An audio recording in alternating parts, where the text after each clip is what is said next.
Monsoon यानी बारिश के मौसम में कई बार ऐसी चीजें देखने को मिलती हैं जो हमें सोचने पर मजबूर कर देती हैं। जैसे धूप और बारिश का एक साथ होना, बिजली कड़कना और बिजली कड़कने के बाद बादलों का गरजना। ऐसे न जाने कितने ही सवाल हमारे मन में उठते हैं। आज भास्कर एक्सप्लेनर में जानेंगे ऐसे ही कुछ सवालों के जवाब। मॉनसून के दौरान चमकती बिजली और गरजते बादलों को तो सबने सुना है, लेकिन ऐसा होता क्यों है? आसान भाषा में बोले तो जब बादलों में मौजूद हवा और बारिश की बूंदों के बीच फ्रिक्शन होता है तो बारिश की बूंदें चार्ज हो जाती हैं। फिर जब ये बादल आपस में टकराते हैं तो बिजली पैदा होती है और तेज रोशनी चमकती है। फिर ये बिजली मूवमेंट करती है तो वायुमंडल में गर्मी बढ़ जाती है।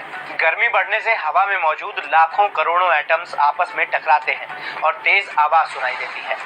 लाइट की स्पीड आवाज से ज्यादा होती है, इसलिए पहले बिजली दिखती है, बाद में बादलों की गड़गड़ाहट सुनाई देती है।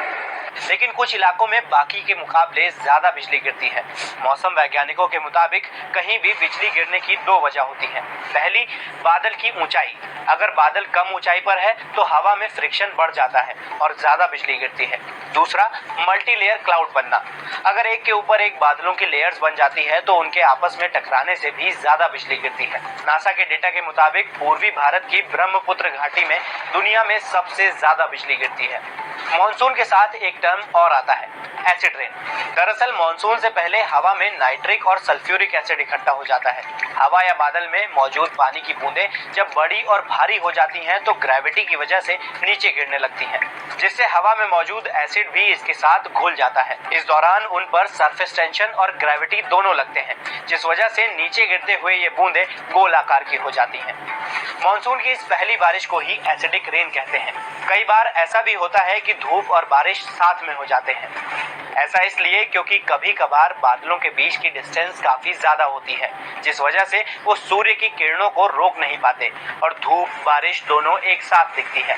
इसी दौरान सूर्य की किरणें पानी की बूंदों से टकराकर स्कैटर होकर 7 रंगों में बढ़ जाती हैं, जिससे हमें सुंदर सी अर्धचंद्राकार आकृति दिखाई देती है, जिसे इंद्रधनुष या रेनबो कहते हैं। लेकिन जब सैटेलाइट इमेज से देखें तो रेनबो का पूरा छल्ला देखा जा सकता है।